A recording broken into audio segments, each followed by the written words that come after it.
ఇక బికనీర్ దాటియా ఆగ్నేయ ఉత్తరప్రదేశ్ ప్రాంతంలో కొనసాగుతున్న వాయుగుండం ప్రభావంతో మోస్తరు నుంచి భారీ వర్షాలు పడే అవకాశం ఉందని వాతావరణ శాఖ వెల్లడించింది. ఉపరితల ఆవర్తనం తూర్పు ఆగ్నేయ దిశలో కదిలి ఈశాన్య బంగాళాఖాతం వరకు ఉంటుందని, దీని ప్రభావం తెలంగాణలోని పలు ప్రాంతాలపై పడుతుందని ఐఎండీ వెల్లడించింది.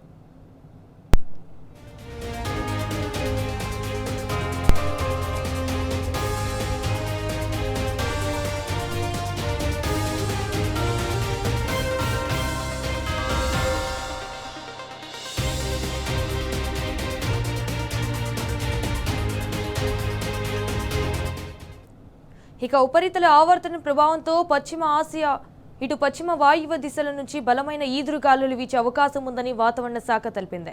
2 రోజుల పాటు పలు జిల్లాలకు ఆరెంజ్ అలర్ట్ జారీ చేసింది. తేలికపాటి నుంచి మోస్తరు భారీ వర్షాలు కురిసే అవకాశం ఉందని కూడా హెచ్చరించింది. ఇవాళ పలు జిల్లాల్లో అక్కడక్కడ భారీ వర్షం కురిసే అవకాశం ఉందని ఐఎండీ తెలిపింది. ఈ ప్రాంతాల్లో గంటకు 30 నుంచి 40 కిలోమీటర్ల వేగంతో బలమైన ఈదురుగాలులు వీచే అవకాశం ఉందని కూడా వెల్లడించింది.